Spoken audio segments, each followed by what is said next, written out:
오늘은 귀한 말씀을 통해서 은혜의 갚음에 대하여 라는 제목으로 하나님의 귀한 말씀을 함께 나누고자 합니다.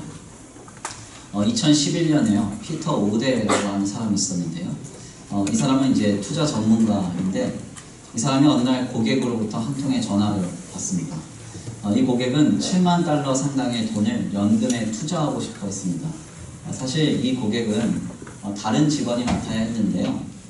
그 고객의 직업이 고철상에서 일하는 노동자에 불과하다는 것을 아는 직원들이 이 고객을 만나기를 다 꺼려하게 되어서 결국 피터 오데가 이 고객의 전화를 응대하게 됩니다. 특별히 유명한 투자 전문가였던 피터 오데는 당시의 능력을 인정받아서 7만 달러 정도가 아니라 7천만 달러 이상의 큰손 고객들을 담당하고 있었고요. 더 나아가 그의 그 고객 중에서는 1억 달러에 달하는 자본가까지도 있었기 때문에 사실 이 피터 오데는 이 고객을 무시했어도 됐었습니다.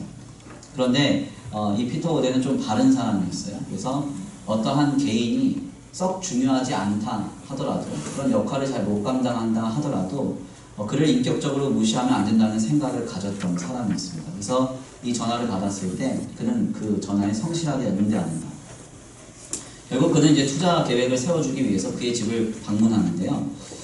피터가 이제 방문한 그 집은 너무 형편이 없었습니다. 다 허물어져 가는 그런 집이었고 아주 거미줄이 가득하고 고칠 것 투성인 집이었어요. 그런데 이제 이야기를 나눠보니까 그 고객이 굉장히 정직하고 어떤 강직한 태도를 보여주는 겁니다. 그래서 여기에 굉장히 동정심을 느꼈던 피터는 그의 이야기를 성실하게 들어주고 그가 연금 설계를 할 수 있도록 도와주는데요.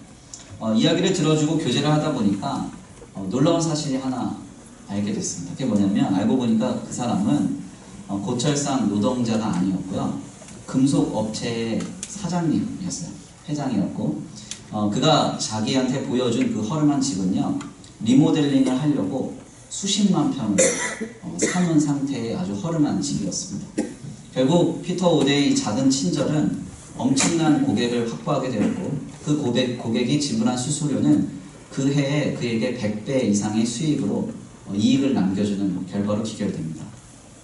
특별히 그가 한 인터뷰를 통해서 어떻게 이 일이 가능했느냐에 대해서 이렇게 질문을 받았을 때 그가 이런 얘기를 했어요. 내가 한 일은 모두 작은 한 친절에서 시작된 것입니다. 이렇게 이야기를 했습니다. 무슨 말인가 하냐면 모두가 무시하는 한 개인을 성실하게 대했던 한 친절이 결국 그의 삶에 큰 도움으로 돌아오게 되었다는 것입니다. 사실 이러한 사회적 현상을 두고 사회경제학에서는 호혜의 고리라고 합니다. 그래서 어떤 상대에게 뭔가 얻기 위해서는 뭔가 줘야 된다 이렇게 얘기하고요. 심리학에서는 이것을 호혜의 원칙이라고도 표현을 합니다. 그러니까 누군가에게 무언가를 받으면 우리는 자연스럽게 뭔가를 이렇게 내주려고 한다는 거예요. 그래서 가끔 기업에서 무료 이벤트 이런 거 하면은 당첨되면 뭔가 그 업체에서 내가 필요한 물건을 팔면 그 업체가 먼저 떠오르는 거죠. 이해가 잘 안 돼요. 그러니까 무료 이벤트 이런 게 다 이제 어떤 심리학적인 그 전제를 바탕으로 하는 거라는 사실이에요. 무엇인가를 얻기 위해서 베풀어야 된다. 이런 어떤 시각으로 이 사회는 운용되고 또 사회적 관계를 맺으며 나아가고 있습니다. 그런데 이제 한 가지 좀 중요한 점 뭐냐면 우리 중에 가끔 신앙생활을 이러한 호혜의 원칙으로 이해하는 사람들이 있다는 거예요. 하나님이 내게 은혜를 베풀어 주시기 위해서는 내가 해야 할 일을 함으로 뭔가 먼저 드려야 하고 거기에 있어서 하나님의 어떤 역사를 경험하기 위해서는 여기서 더 나아가 내가 무엇인가를 하나님 앞에 드려야 한다는 겁니다. 그렇게 드리면 하나님이 은혜를 베풀어 주시거나 응답해 주신다. 호혜의 고리가 하나님과 우리 사이에 생긴다. 이렇게 이해를 하는 것이죠. 이것은 상당히 위험하고 잘못된 시각입니다. 하나님과 우리와의 관계는 호혜의 원칙이 작용하지 않습니다. 아멘입니까? 죄송한 얘기지만 하나님의 영광과 내 행위는 그다지 큰 관계가 없어요. 그러니까 내가 어떤 행위를 한다고 해서 하나님의 영광이 가리거나 하나님의 영광이 더 나타나거나 그러지 않습니다. 하나님은 그냥 영광 그 자체이시기 때문에 한 인간이라고 하는 인생이 그 하나님의 영광에 미칠 영향은 없어요. 아멘입니까? 특별히 중요한 점은 그러므로 하나님께 내가 무언가를 했다고 해서 어떤 부분에 있어서 그 영역의 것들을 주님이 배가하여 돌려주시는 그런 역사도 없습니다. 우리 주님과 우리와의 관계는 두 가지로 분명하게 정리가 돼요. 첫 번째는 은혜의 원칙입니다. 은혜의 원칙. 우리가 해야 할 것은 하나님이 우리에게 베풀어 주시는 은혜에 대하여 우리는 다만 반응하고 경탄하고 아멘도 없고 감격할 뿐인 거예요. 그렇죠? 우리가 할 수 있는 게 없습니다. 하나님 뭔가 딱 우리에게 은혜를 줬을 때 그래 줄만한 자에게 주셨구만. 나 같은 사람 안 주면 주님이 은혜를 누구한테 줘? 이렇게 할 수는 없다는 거죠. 우리는 은혜, 하나님 베풀어 주신 은혜에 감사하고 경탄하고 반응할 뿐인 것입니다. 두 번째로 우리와 하나님과의 관계는 철저히 믿음의 관계입니다. 예수 그리스도를 통하여 나를 구원하신 하나님이 내 아버지가 되시고 내 삶의 주인이 되신다. 우리는 그것을 다만 믿는 것이죠. 지금 당장 내 눈앞에 내가 원하는 결과와 내가 원하는 상황과 내가 원하는 조건이 보여지고 들려지고 느껴지지 않는다 하더라도 하나님께서 내 삶의 주인 되시고 내 아버지 되시니까 그분이 그의 뜻대로 선하게 내 삶을 이뤄갈 것이다. 믿는 것입니다. 결국 그의 믿음에 대한 결과가 우리가 이후에 우리의 시간의 과정 속에서 지난 뒤에 우리가 그것을 확인하게 되는 것이죠.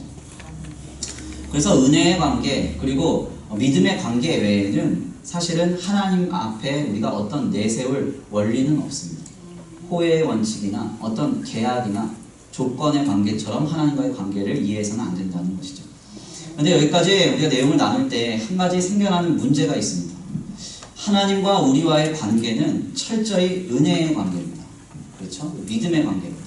하나님이 값없이 선물로 내게 은혜를 베풀어 주시면 내가 반응하고 거기에 경탄하고 기뻐하는 것이죠. 즐거워합니다.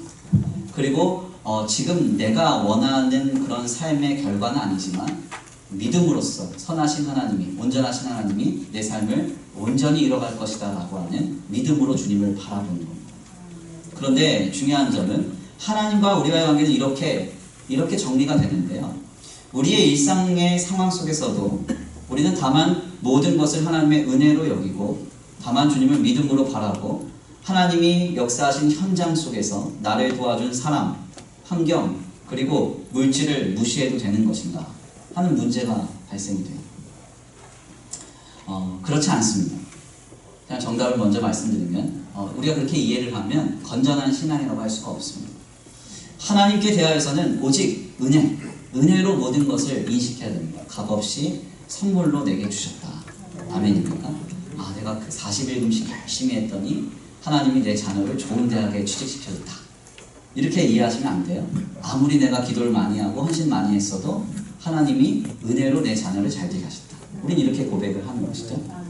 더 나아가서 하나님이 지금의 모든 상황을 아름답게 이끌어 가실 것이라는 믿음을 가지고 주님을 바라보는 겁니다. 그런데 그 상황 속에서 하나님이 인격적으로 교류하게 하신 사람이나 아니면 어떤 조건 속에서 나타난 환경이나 경험되는 어떤 부분에 있어서 소진된 물질에 대해서는 철저히 은혜를 받은 자의 모습으로 은혜 갚음의 자세가 있어야 됩니다. 저는 가끔 개인적으로 누군가를 많이 도울 때가 있습니다. 도와드려요. 이렇게 연락이 옵니다. 이제 교회가 어느 정도 부흥하고 성장하다 보니까 제가 되게 부자인 줄 알아요. 그래서 하여간 도와달라는 전화가 되게 많이 오고요. 그리고 제일 많이 오는 전화가 도와달라는 전화고 두 번째가 대출해 주겠다는 전화가 제일 많이 오고. 그래서 제가 예전에도 한번 너무 시달려가지고 우리 당에 한번 올렸어요. 핸드폰 번호를 바꿔야 되겠다. 네, 그렇다가 지금 아직 안 바꾸고 있어요. 제가 프로필 사진에 저희 가족 사진을 다 지웠는데요. 왜 그러냐면 전화를 해요. 그러면서 목사님 잘 지내셨냐고 애들은 잘 있죠. 들어봐요. 누구지? 알 것 같은데 그런데 몰라요. 들어보면 이제 사기꾼이에요. 그래서 이제 돈을 이렇게 굳혀주고 막 그랬거든요. 몰라가지고. 그래서 이제 제 개인 정보를 이제 제 프로필에 다 지웠는데 한동안 저희 이제 교회 홈페이지 그리고 저희 이제 교회 주보에 제 개인 번호가 이제 전해져서 나가다 보니까 계속 전화가 많이 왔었습니다. 아무튼 이제 그런 일들이 좀 많았어요. 그래서 이제 간혹 개인적으로 제가 누군가를 도울 때가 있고 혹은 뜻대로 누군가의 도움을 받은 성도들의 이야기를 간접적으로 들을 때가 있는데요. 그 과정에서 제가 참을 수 없는 말 중 하나는 뭐냐면 나는 하나님께 감사합니다 하고 말았다는 거예요. 네, 이러면 성질나요. 하나님이 그 개인한테 특별히 역사하셔서 누군가를 통해서 도울 수 있습니다. 그렇죠? 그렇지만 우리는 하나님께 감사하고 도와준 그 개인한테도 우리의 마음을 표현해야 돼요. 이거는 이제 마땅한 거거든요. 그런데 도움을 받은 사람이 하나님이 하셨다 이렇게 하고서 그냥 그쳐버리면 거기서 갑자기 뚜껑이 뻥 하고 열립니다. 사실 이건 굉장히 좀 중요한 건데요. 하나님께 감사한 것은 분명히 감사한 거예요. 그러나 그것과는 별개로 그 과정, 하나님의 역사의 과정 속에서 주님이 인격적으로 교류하게 한 사람과 환경, 그리고 경험한 어떤 환경 속에서 소진된 물질에 대한 은혜의 갚음은 반드시 있어야 합니다. 꼭 물질적으로 갚으라는 말이 아니라요. 적어도 그 대상에 대한 감사의 마음과 표출이 있어야 한다는 것이죠. 사도 바울을 볼까요? 사도 바울이 늘 입에 달고 다녔던 게 뭐냐면 나의 나된 것은 하나님의 은혜로 되었다. 하나님, 하나님, 하나님. 나는 예수님밖에 모른다. 예수님, 예수님, 예수님 그랬거든요.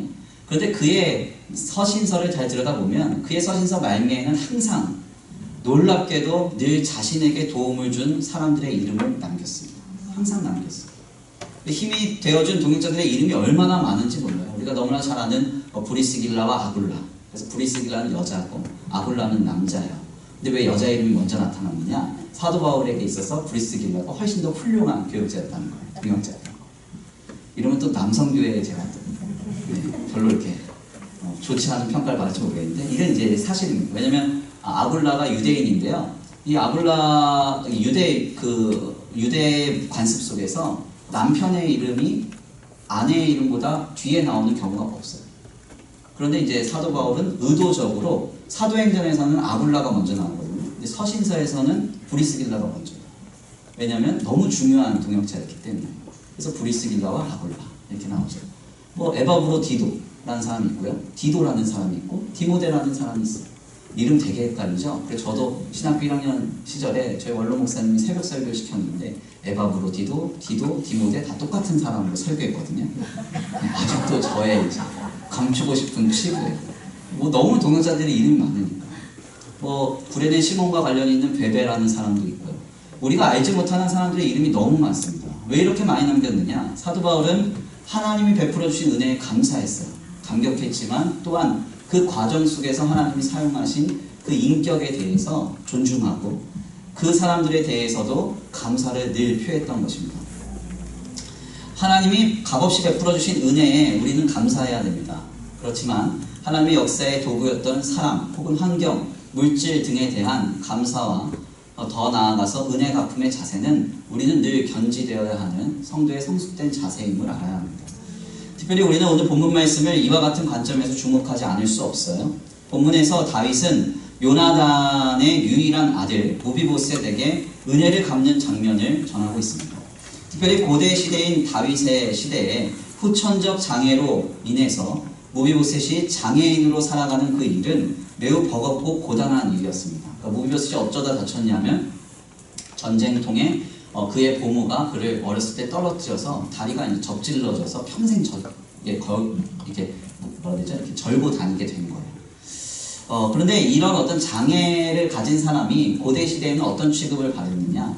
정말 이제 사회적으로 천한 취급을 받았습니다. 그래서 우리 젊은 세대들이 본 영화일지 모르겠어요. 300이라는 영화가 있어요. 300이라는 영화를 보면 장애를 가진 한 사람이 전쟁에 나도 껴달라 이렇게 얘기합니다. 그랬더니 안 된다고 거절을 해요. 그러니까 이게 무슨 얘기냐면 목숨을 걸고 싸우겠다고 와도 장애를 갖고 있으면 사람 취급을 하지 않는 시대가 이제 고대의 시대거든요.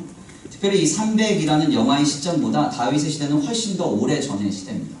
그러니까 이 무비보셋이라고 하는 사람이 장애를 가짐으로 그가 얼마나 많은 사회적인 차별과 억압을 받았는지는 우리는 본문에 설명하지 않아도 충분히 이해할 수 있죠. 그런데 다윗은 이때 요나단을 기억하고 이 장애를 가진 무비보셋과 함께 늘 식탁을 갖기로 마음을 먹습니다. 그리고 그에게 또한 많은 것을 베풀어 주는데요. 지난날 사울 왕이 가지고 있었던 모든 토지를 돌려줬다. 성경에서 그렇게 말해요. 결국 무비보셋은 성경의 표현으로는 개 같은, 조금 더 순화적으로 말하면 멍멍이 같은, 강아지 같은 자신에게 이토록 큰 은혜를 베풀어 줬다고 막 감격하는 장면이 오늘 우리가 읽은 사무엘하 9장의 말씀의 서두입니다. 사실 우리가 본문을 이해할 때 지난날 요나단이 다윗이 도망갈 수 있도록 활로를 열어준 사건을 기억하지 않을 수 없어요. 우리는 그 본문을 사무엘상 18장 말씀에서 확인했습니다. 다윗이 사울에게 죽임을 당하려고 할 때 요나단과 약속을 하고 요나단이 그가 도망갈 수 있도록 판로를 열어주죠. 그래서 우리는 다윗이 왕이 된 뒤에 요나단의 아들인 무비보셋을 챙기는 일을 당연하게 여길지 모릅니다. 그런데 우리가 조금 말씀을 깊이 숙고해 보면요, 사실은 다윗이 요나단의 도움으로 사울을 피해 달아나 도망 다닌 기간이 우리에게 좀 숙고돼야 되는데요. 왜 그런 거 하냐면 이 요나단이 사울의 위협을 피해서 다윗을 도망가게 해줬지만 그 이후에 적어도 10년 동안 이 다윗이 사울을 피해 도망 다녔기 때문에 그렇습니다. 그러니까 이 기간이 결코 짧지 않다는 거죠. 그러니 사실 요나단이 도망갈 수 있도록 다윗에게 잠시 길을 열어준 것은 사실이지만 가만 생각을 좀 해보면 10년 동안 고생하면서 도망다니면서 살아냈던 것은 그 자신과 또한 하나님이 베풀어 주신 은혜였습니다. 그러니까 이렇게 그냥 편안하게 생각할 수 있다는 것이죠. 뭐 요나단에게 고맙긴 하지만 내가 10년 동안 얼마나 많이 고생했는데, 그러니까 그 도망다니는 시절 동안 하나님 베풀어 주셨으니까 하나님께 감사하고 나도 수고했다고 여기고 말 수도 있는 일이었다는 거죠. 그런데 다윗은 그렇게 하지 않았어요. 사무엘상 20장과 24장에서 요나단과 함께 맺은 언약을 기억하고요, 다윗이 왕위에 먼저 올랐을 때 그는 가장 먼저 요나단의 아들을 찾았습니다. 그리고는 그를 왕과 같이 대접함으로써 요나단과의 약속을 지키고 그에게 은혜를 베푼 것입니다. 우리는 이와 같은 다윗의 모습을 좀 눈여겨보아야 돼요. 하나님의 은혜에 성도가 감격하고 경탄하며 감사합니다. 여기에만 그칠 것이냐? 그게 아니라는 것이죠. 하나님의 역사의 도구에도 역시 감사를 표하고 또한 그 은혜를 갚는 아름다운 성숙된 모습이 우리에게 필요합니다. 이렇게 해야 세상과 사회에게, 비그리스도인들에게 성도는 지탄받지 않는 거예요. 그리고 세상을 바꾸는 성도가 될 수 있습니다. 가끔 성도들은 종종 하나님의 은혜 혹은 하나님의 영광이라는 이유로 너무나도 많은 사람들과 환경과 물질을 간과해 왔습니다. 이러면 안 돼요. 하나님은 초월적으로 일하시기도 하지만 하나님은 철저히 자연 질서 속에서 사람과 그리고 환경과 물질을 통해서 일하십니다. 우리는 이 두 가지의 양면을 항상 전제해야 돼요. 그래서 하나님 베푸신 은혜에는 늘 감격해야 하지만 그 하나님의 역사의 도구에게는 진중히 대하고 그에게 은혜를 갚는 인생이 하나님이 허락하시는 복된 인생으로 나아갈 수가 있습니다. 특별히 이렇게 하나님께 경탄하고 하나님이 베풀어 주신 은혜의 자리에서 사용된 많은 도구들에게 은혜 갚는 성숙된 자세로 나아가는 사람들에게 하나님이 허락하시는 복이 있습니다. 그게 뭔가 하냐면 바로 만남의 복과 그리고 지경이 넓혀지는 복이 있다는 거예요. 하나님이 베푸신 은혜의 자리에서 그를 사용하신 사람에게 감사를 표하고 은혜를 갚아보십시오. 그러면 더 큰 복이 임합니다. 그리고 우리 청년들은 분명히 반드시 하나님이 열어주시는 만남의 복이, 지경이 넓혀지는 역사가 있어요.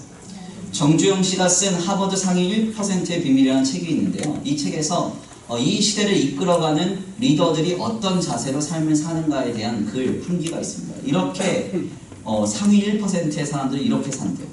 당연하게 생각하는 사람에게는 당연하게 끊어버리고 고마워함으로 큰 것을 준 사람에게 더 큰 것으로 보답하면서 산대요. 네. 무슨 얘기입니까? 하나님이 이 땅의 많은 리더들을 통해서 이 땅을 이끌어 가실 때 그들이 견지하는 자세 중 하나는 은혜를 모르고 그리고 어떤 베풀어주는 어떤 그런 친절에 대한 반응도 없고 이런 사람들은 다 끊어버리고 고마워하는 사람이 더 큰 것을 주면 그에게 더 큰 것으로 보답하면서 그렇게 인생을 살아간다는 거죠. 결국 우리가 하나님이 베풀어 주신 은혜에 경탄하고 하나님이 역사하신 자리에서 만나게 한 수많은 사람과 환경 그리고 물질에 대한 은혜 갚음의 진중한 자세로 그들을 대할 때 우리의 삶의 지경은 넓혀지고 만남의 복은 찾아올 수밖에 없는 것입니다. 저는 목회를 하면서 이와 같은 일을 너무나 많이 경험합니다. 목회 현장에 있다 보니 하나님이 일하시는 역사를 많이 보게 돼요. 그런데 가만 보면 하나님이 하시는 일은 사람과의 관계를 통해서 가장 많이 발견됩니다. 어떻게 발견되는가? 하나님이 역사하세요. 그 역사하신 자리에서 저는 하나님이 사용하신 사람을 봅니다. 그러면 그 사람에게 저는 개인적으로 보은하고 또 더 나아가서 하나님께는 경탄하며 기뻐합니다. 그때 그 사람은 또 다른 사람을 낳아요. 그렇게 사람이 사람을 낳고 사람이 사람을 또 낳고 하는 일들이 번져가면서 오늘 우리의 교회가 세워지는 것입니다. 목사인 제가 한 것은 무엇인가? 두 가지예요. 먼저 은혜를 베푸신 하나님 앞에 경탄하고 즐거워했습니다. 두 번째는 그 과정에 헌신한 성도에게 늘 감사함을 표현했습니다. 이것밖에 제가 한 게 없어요. 물론 감사함을 표현하는 방법이 물질적인 방법이든 비물질적인 방법이든 육적인 방법이든 영적인 방법이든 제가 그때그때 감동이 오는 대로 했습니다. 그것밖에 제가 한 게 없습니다. 저는 이것이 하나님의 역사와 하나님의 나라를 세워가시는 방식이라고 생각해요. 그래서 우리 주님도 구약의 모든 율법을 정리하시기를 뭐라고 얘기하셨어요? 제일 크고 첫째 되는 계명은 하나님을 사랑하고 둘째 되는 계명은 뭐예요? 내 이웃을 사랑하라. 하나님을 바라보고 경탄하고 하나님의 은혜 가운데 즐거워하고 하나님이 만나게 하신 주변을 돌아볼 때 우리의 삶은 하나님이 사용하시는 인생으로 바뀌어진다는 것이죠. 중요한 점은요, 이러한 인생을 살아가기 위해서는 두 가지가 필요합니다. 먼저는 내 삶이 하나님이 내 삶을 주관하고 계신다는, 하나님이 내 삶을 주도하고 계시고 내 삶의 주인은 하나님이시라는 시각이 있어야 돼요. 아멘입니까? 이런 인식이 분명해야 됩니다. 사실 우리의 삶이 하나님께 붙들려 있기 때문에요, 우리의 삶의 현장 속에서 만나는 작고 큰 어떤 만남들은요, 우연이 없어요. 선물이죠, 선물. 아멘입니까? 그러니까 이 섭리가 어떻게 돌아올지 몰라요.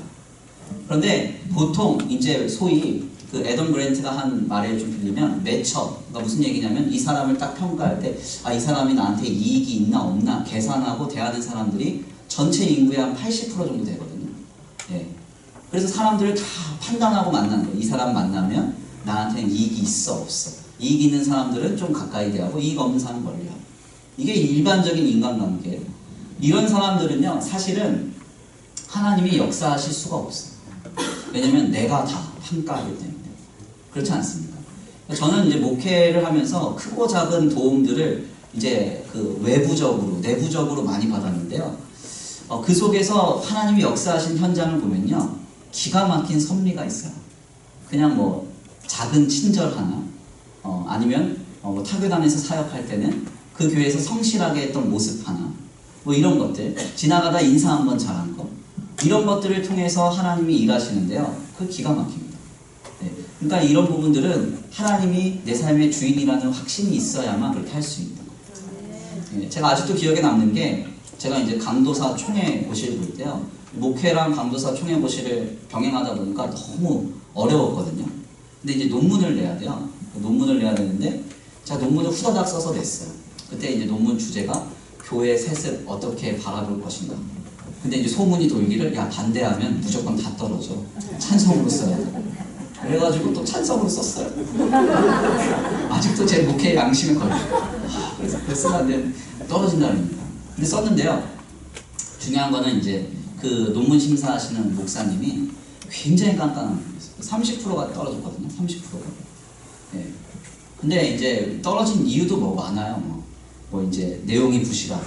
아니면 또 제일 많이 떨어진 이유가 뭐냐면 거표지, 후표지가 없다. 이것 때문에 떨어졌거든요. 제가 거표지, 후표지를 안 해갔어요. 저는 100% 떨어지는 건데 그분의 이제 그 보니까 깐깐하게 생겼어. 키도 저보다 작아요. 그러니까 이게 깐깐하신 거죠. 말랐어요. 삐쩍 말랐어요. 근데 이분이 이제 제가 그때 강도사 고시 보고 이제 논문 심사는 오후였는데 점심시간에 밥을 먹고 있는데 이분이 이제 그 총회 사무실로 들어가는데 아무도 인사를 안 하는 거예요. 아무도. 딱 보니까 뭔가 분위기가 쎄한 게 이분이 뭔가 당락을 결정할 분인 것 같다. 이런 느낌이 확 왔어요. 성령의 감동이에요. 지금. 그래가지고 제가 이분이 싹 지나가는데 입구에 서 있다가 저 혼자 90도로 인사했거든요. 인사했는데 알고 보니까 이분이 논문 심사 목사님인 거예요. 네, 그래가지고 제 앞에 다 떨어졌거든요. 다 떨어졌어요. 근데 저를 딱 보더니 이제 아까 인사한 그 그 전도사가 저밖에 없잖아요. 그러더니 표지를 A4 용지로 붙여오라는 거예요. 그래서 제가 나가서 붙여왔죠. 붙여줬어요. 너무 황당해가지고 그때도 아직도 기억해요. 인사 한 번, 그냥 지나가는 한 어떤 어르신한테 인사 한 번 했는데 그게 이제 이게 참 희한하더라고요. 이런 일들이 되게 많습니다. 저한테는 그래서 분명하게 인식된 게 뭐냐면 우리의 삶의 주인, 그리고 저의 삶의 주인은 하나님이에요. 그냥 뭐 우연히 만나는 인생 없고 우연히 발생되는 인생 없습니다. 섭리죠. 하나님 반드시 선으로 이끌어 가신다는 걸 확인할 때 우리는 주님 앞에 하나님께 경탄하면서 내 주권을 돌아볼 수가 있는 거죠. 두 번째로 우리가 확인해야 할 것은요, 하나님 안에서 우리가 하나님께 경탄할 때요, 가장 중요한 점은 가까운 데서부터 그 경탄과 은혜의 갚음의 대상을 찾아야 한다는 것입니다. 나의 인생 가운데, 지금 하나님이 주인 되신 나의 인생 가운데 지금 하나님이 사용하시는 도구는 누가 뭐래도 가족. 네. 가족에게 먼저 은혜를 갚는 자세가 훈련돼야 됩니다. 특별히 우리 그 청년들이라서 제가 설교를 하면 인기를 못 끌 걸 알지만 그래도 해야 되겠어요. 가족에게 우리가 은혜를 갚는 훈련이 안 되면 타자에게는 당연히 안 돼요. 부모가 아니었으면 나는 생명을 얻지 못했죠. 보이는 부모에게도 못하는 성도가 보이지 않는 하나님께 잘할 수 있느냐? 잘할 수 없습니다. 사도 바울이 집사의 자격을 말할 때 뭐라고 그래요? 자기 집도 못 돌보면서 어찌 하나님의 집을 돌보겠느냐. 그러니까 부모님한테 잘해야 돼요. 그러니까 부모에게 은혜를 갚고 내 형제에게 은혜를 갚고 내 친족한테, 내 가까운 사람들한테 잘하는 훈련을 해야 돼요. 네, 별로 청년들한테 인기가 없어도 할 수 없어요. 가르칠 건 가르쳐야죠. 그러니까 우리가 가까운 사람들은 잘 못하거든요. 참 희한한 점은요, 하나님의 은혜에 대해서 감사하기는 쉬운데 하나님이 역사하신 자리에서 내 가까운 사람에게 감사하기가 쉽지가 않다는 거예요. 이것은 회개도 마찬가지입니다. 하나님께 기도하면서 죄송하다, 잘못했다 하기는 쉬운데요, 내 가까운 대상한테 가서 잘못했다, 미안하다 이런 말 하기 어려워요. 그렇죠? 우리 남자 집사님들 집에 가셔서 우리 부인 집사님이나 성도님한테 손 붙잡고 그동안 고생했어, 내가 잘못했어, 이 얘기 어떻게 하겠어요? 저도 못하는데. 너무 힘든 얘기예요. 그래서 어떤 분이 그러잖아요. 세계 구원은 쉽다, 가족 구원은 없다. 그런 것도 같은 말 아닙니까? 가까운 사람들을 먼저 내가 이렇게 챙기고, 그리고 하나님이 주신 은혜에 감사를 표하는 그런 훈련이 가까운 데서부터 되지 않으면 먼 데서는 잘 되지 않는 것입니다. 사실 우리가 이런 일이 생기는 이유는요, 하나님에 대한 이해 그리고 인간에 대한 몰이해에서 생기는 것입니다. 하나님은 홀로 영적으로 일하시는 분이 아니에요. 어느 날 갑자기 호련히 하늘에서 나타나셔서 하나님이 역사하시고 갑자기 사라지느냐? 하나님 이렇게 역사하시지 않습니다. 인간의 삶과 인격이라는 것을 늘 전제하시고 자연 질서와 공의라는 것을 항상 전제하세요. 우리 예수님의 삶을 보세요. 30년 동안 인간의 삶을 사시고 3년 동안만 하나님의 아들로 사셨습니다. 그리고 그 3년의 마지막 순간에 그 예수님이 하신 일이 뭔가 하냐면 장남으로서 어머니를 가장 젊은 제자에게 맡긴 거예요. 마지막으로 인간의 책임을 다한 것이죠. 그러니까 우리 하나님은 이와 같은 분입니다. 인간은 어떠합니까? 인간은 삶의 연속된 과정 속에서 많은 어떤 환경과 조건, 사람들에게 영향을 받고 형성되는 존재입니다. 결국 인간의 삶이란 완전히 독립된 인생이 없고 어느 순간 돌변하는 인생이 없습니다. 수많은 사회적 관계와 환경적 교류 속에서 형성되죠. 하나님은 이러한 인생에 신묘하게 찾아오셔서 우리를 바꿔놓습니다. 그렇기 때문에 우리는 하나님의 역사, 하나님의 은혜를 그냥 영적으로 하나님과 1:1 관계, 이게 중요한 거야 이렇게 생각하기보다는 하나님이 베풀어 주신 은혜에는 충분히 경탄하고 감사하지만 내 주변에 하나님이 역사하신 자리를 실제적으로 볼 수 있는 그런 사람들이 되어야 하는 것입니다. 이런 인생들이 넘쳐날 때 세상은 그리스도인들을 경탄할 것입니다. 그리고 인정할 거예요. 아멘입니까? 제가 예전에 한번 말씀드린 일화인데요, 일본의 고지마 섬에서요 한 가지 특이한 현상 하나가 발견됩니다. 이 고지마 섬에 약 20여 마리의 원숭이가 살았어요. 원숭이가 살았는데 이 원숭이들의 주식이 고구마를 팝니다. 근데 어느 날 젊은 원숭이 한 마리가 고구마를 먹으려다가 물에 떨어뜨렸는데 그게 이제 어떻게 하다 보니까 물에 이렇게 씻겨진 거예요. 근데 씻겨져서 그 고구마를 먹으니까 이게 맛있는 겁니다. 흙맛도 안 나고, 저도 안 먹어봐서 모르겠지만요. 그래서 그 젊은 원숭이가 고구마를 씻어 먹기 시작했다는 거예요. 그런데 얼마 지나지 않아서 이 젊은 원숭이 주변에 모든 원숭이가 고구마를 강물에 씻어 먹는 현상이 나타납니다. 그리고 나서 일정한 개체수가 넘어가니까 고지마 섬에 있는 원숭이 전체가 다 고구마를 물로 씻어 먹는 행동을 하기 시작해요. 그런데 놀라운 사실은 그 이후에 또 조사를 해보니까 고지마 섬 이외의 다른 지역뿐만 아니라 아주 멀리 떨어진 다카자키라는 산에 있는 원숭이들까지도 갑자기 고구마를 물에 씻어 먹기 시작합니다. 서로 접촉한 사실이었고 서로 알 수 없는 상황 속에서 마치 신호를 보내기도 한 것처럼 정보가 흘러 들어와서 모든 원숭이들이 이제는 고구마를 씻어 먹기 시작했다는 겁니다.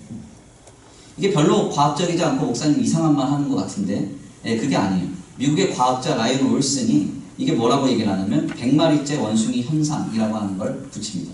그래서 이는 어떤 행위를 하는 그 개체의 수가 일정량에 달하면 그 집단에만 국한되지 않고 공간을 넘어서 확산되는 불가사의한 현상을 말하는 거예요. 이것이 이제 1994년에 정식적인 과학적 학설로 인정받게 됩니다. 제가 왜 이 말씀을 드리는가 하냐면 저는 우리 청년들이 이 시대를 새롭게 하는 청년들이 되기를 바라요. 아멘입니다. 점점 인간에 대한 어떤 인간미가 사라지고 또 어떤 인격적인 어떤 관계들이 소멸되는 이 상황 속에서 이 시대의 흐름에 영향받지 않고 우리의 주변을 늘 돌아보아서 하나님이 나의 삶에 만나게 하시고 사용하신 사람들을 귀하게 여기면서 은혜를 갚는 인생 되기를 간절히 축원합니다. 하나님이 베풀어 주신 은혜에는 경탄하고 하나님이 사용하신 인생에 대해서는 아름답게 성숙하게 그를 대함으로써 아름다운 우리의 인생을 통해서 이 사회가 변화되기를 간절히 축원합니다.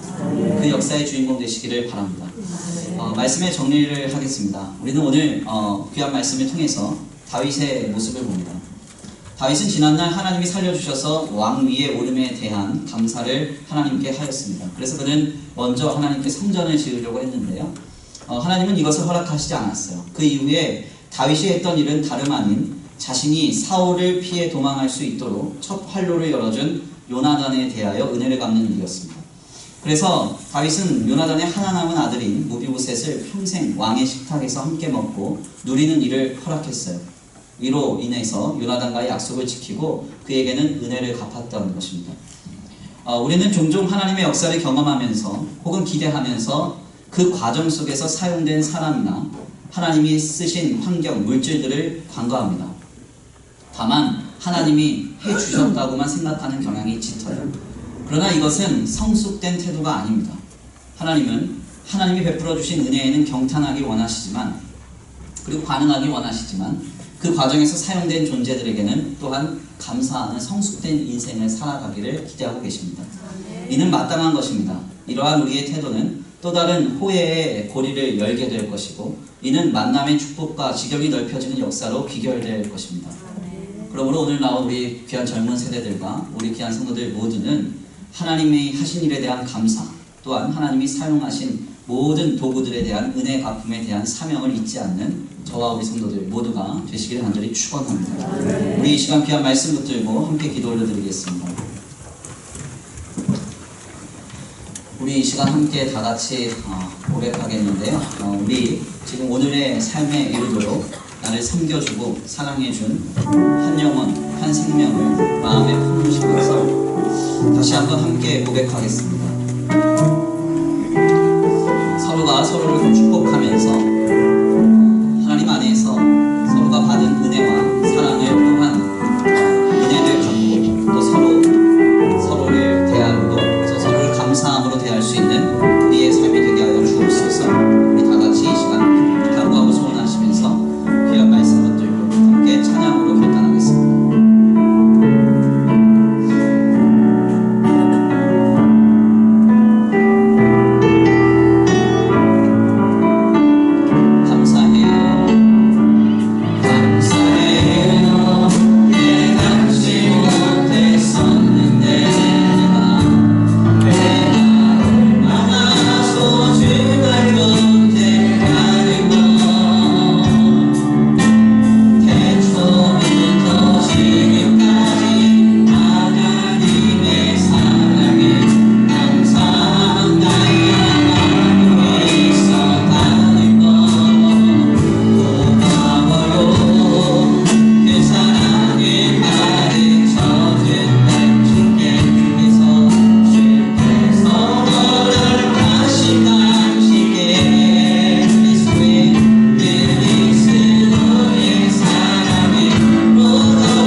것을 기억하고 그에게 받은 은혜를 갖는 귀한 말씀을 통하여 도전받게 하시니 감사합니다. 오늘 우리도 하나님이 베풀어 주신 은혜에는 경탄하고 또한 그 안에서 즐거워하지만은 하나님이 내 삶의 주변에 많은 사람들과 환경과 조건을 통하여서 아버지 나를 또한 돌보셨음을 깨달을 때 그들에 대하여 또한 그것에 대하여 우리도 은혜 갚음의 자세를 가지고 성숙하게 상대를 대하기를 원합니다.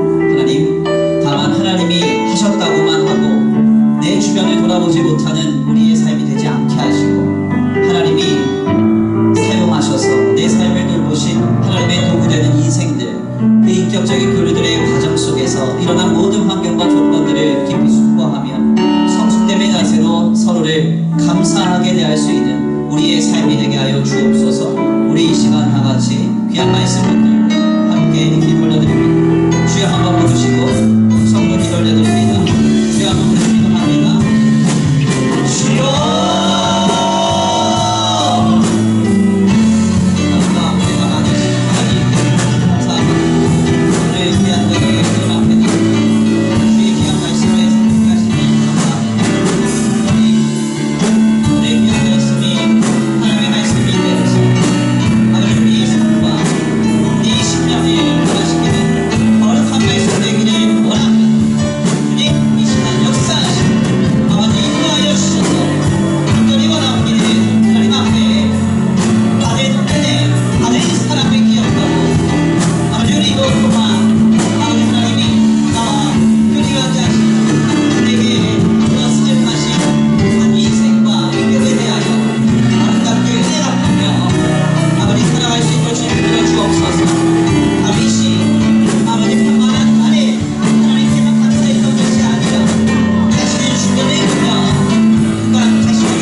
하나님 귀한 말씀 가운데 깨닫습니다. 다윗은 모든 고단한 날을 지나 왕이 되었을 때에 하나님께만 감사하고 그친 것이 아니었습니다. 그가 도망다니는 여정 속에서 그를 살려주고 그에게 도움을 준 사람들을 기억하고 그는 보은하였음을 이 시간 말씀을 통하여 깨닫게 하시니 감사합니다. 하나님, 이것이 바로 성도의 성숙된 삶입니다. 하나님이 내게 역사하셨다고, 내게 응답하셨다고, 또한 나와 함께 하셨다고만 말하고 그치는 것이 아니라 우리는 하나님이 사용하신 인생, 사용하신 환경, 사용하신 물질을 돌아보고 그것에 대하여서 성숙된 자세로, 은혜 갚음의 자세로 그들을 대해야 함을 이 시간 깨닫습니다. 하나님, 우리에게 이러한 성숙된 모습이 지난날 없었다고 한다면 다시 한번 우리의 마음과 우리의 생각을 주관하여 주시옵시고, 하나님이 사용하신 우리의 삶의 자리와 인격들과 아버지 모든 물질들을 돌아보게 하여 주셔서 그로 인하여서 하나님이 나의 삶을 아름답게 오늘에 이르게 하셨사오니 그에 대하여 감사하는 마음으로 보은하는 자세로 아름답게 살아갈 수 있도록 주님 역사하여 주시옵소서. 특별히 우리 귀한 청년들이 하나님께는 즐거워하며 경탄하고 주의를 돌아볼 수 있는 아름다운 청년들이 되기를 원합니다. 하나님, 모두가 자기만 아는 이 시대 가운데 자기 자신에게만 이기적으로 몰입된 인생 살아가지 않게 하시고, 하나님께 했다 하고 그치는 인생 되지 않게 하시고, 하나님과 바른 관계를 맺고 또한 우리의 삶의 자리에서 아름다운 사람들과의 인격적 관계를 맺어갈 수 있는 거룩한 복된 삶을 영위하는 청년들 되게 하셔서 이들을 통하여 아버지 하나님 나라의 지경을 넓혀주시고, 아버지 하나님 안에서의 만남의 복이 더하여지게 하셔서 이 땅이 고침받고 변화받는 역사가 있게 하여 주시옵소서. 도우시고 인도하시며 함께 하실 줄 믿고 감사함을 올려드립니다. 특별히 오늘 귀한 예배 가운데 하나님 앞에 예물 올려드리는 손길 위에 복의 복을 더하여 주시옵시고, 하늘의 신령한 복과 땅의 기름진 복으로 덧입혀 주시옵시되 이들의 가정과 생업을 보호하셔서 하나님께 인도받고 공급받고 하나님께 쓰임받는 거룩하고 복된 가정과 생업이 되게 하여 주시옵소서. 또한 기도합니다. 하나님, 주님 안에서 이 예물이 쓰여진 곳곳마다 영혼과 생명 살아나게 하시고 하나님의 나라를 위해서 쓰임받는 거룩하고 복된 예물 되게 하여 주시옵소서. 도우실 줄 믿고 감사함을 올려드리오며 사랑과 은혜가 많으신 우리 구주 예수 그리스도의 이름으로 감사하며 기도 올려드립니다. 아멘. 이제는 우리 주 예수 그리스도의 은혜와 성부 하나님의 극진하신 사랑하심과 성령 하나님의 내주 교통하심이 오늘 귀한 자리에 나와 하나님 앞에 하나님 베풀어 주신 은혜에는 경탄하며 하나님이 사용하신 인생과 하나님이 사용하신 환경과 조건에는 늘 감사하는 마음으로 보은의 자세로 살아가기로 결단하는 모든 성도들 머리 위에 이제로부터 영원토록 함께 있을지어다. 아멘.